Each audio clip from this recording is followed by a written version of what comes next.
Magandang hapon, Dante. Ano naman ang reaksyon ni Secretary Remulla dito sa mga nagsasabi na tanim buto umano yung mga nakukuha ng technical divers sa Mayta Lake? Alam mo, John, ayaw na sanang patulan ni Department of Justice Secretary Crispin Remulla itong lumabas na issue o spekulasyon na sadya umanong itinanim o inilagay ang mga sako na naglalaman ng mga buto kung saan na-recover ng mga otoridad. Pero sa huli, John, ay napilit doon din ang kalihim na sagutin ito at anya, ito ay kalokohan lamang. Pumalag ang Department of Justice o DOJ sa issue na sadyang inilagay o itinanim ang mga sako na nakuha sa Taal Lake na may lamang mga buto. Ayon kay Secretary Crispin Remulla, kalokohan ang sinasabing tanim buto. Ang paniwala ng kalihim, bahagi ito ng politika na gustong sirain ang kanilang ginagawang investigasyon. Wala, ano yan, kalokohan yan. Alam mo yan, this country is full of politics and troll farms that they always want to spoil whatever good things that we can do as a country. And that's part of politics. It's the politics that they want to practice, so be it. Dagdag pa nito, hindi na dapat pang pagtuunan ng oras upang sagutin ang punahinggil sa umano'y tanim sako o tanim buto. Wala yan. If I were to answer all of those criticisms, we might as well stop doing what we do.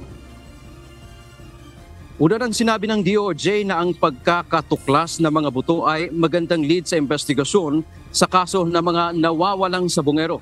Kapag napatunayang buto nga ito ng mga nawawalang personalidad, mas bibigat ang kaso dahil mula sa kidnapping ay maaaring itataas ito sa murder. Kasama rin sa investigasyon June ng DOJ at iba pang law enforcement agency ang koneksyon ng mga sangkot sa mga pagpatay sa war on drugs sa kaso naman ng Isabong.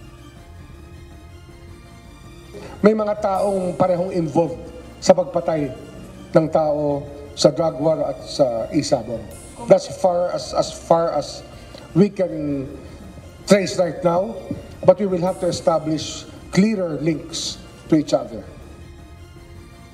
Paliwanag ni Secretary Remulla, may kaso kung saan ang nahuli sa drug war ay sangkot din sa Isabong. Inaalam at ini-establish pa niya ng mga otoridad para maging malinaw ang koneksyon ng mga ito. Meron talaga nagkaroon ng isang incident na napagtagpi namin, napagdikit namin yung dalawang kasong yan. And it happened in May Kawayan, in a gas station there. Nagkaroon ng arrest dyan ng dalawang tao na nakakulong ngayon sa Batangas. Establish clearer links to each other.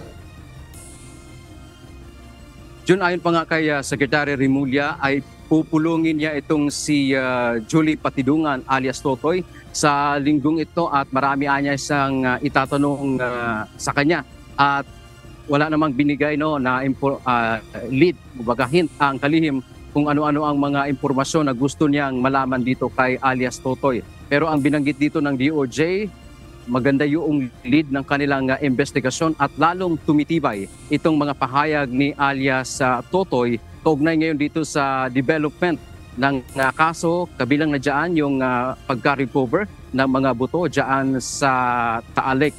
At inaasahan din natin na makipag-partner ang DOJ sa isang forensic expert upang masuri itong mga buto na ito na na-recover ng mga otoridad. Yan ang ating update mula dito sa Maynila. Balik sa June. Maraming salamat, Dante Amento.